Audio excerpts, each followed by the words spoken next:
আমি আশীর্বাদ করি তুমি আদর্শ মানুষ হও, আদর্শ মধু হও, মধু আদর্শ তুমি তোমার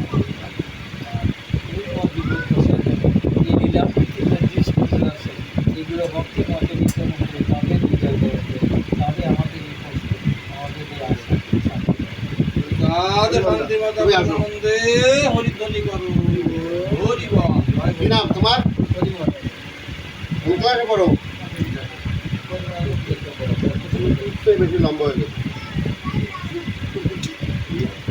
এই তোমার আঙ্কেল তোমাকে একটা অমৃতের অমীয় ধারা যে শাস্ত্রে প্রবাহিত আছে সেই শাস্ত্রে তুলে দিচ্ছে। তুমি তোমার ক্লাসের বইয়ের পাশাপাশি এই বইটাও পড়বা, দেখবা অনেক অমৃত, অনেক মধু, যা মৌখিক এই মধু আছে। তুমি যদি পান করতে পারো জীবনে আরো আরো আরো মধ্যে তোমার বাস্তব জীবনে ভালো লাগবে, অনেক বড়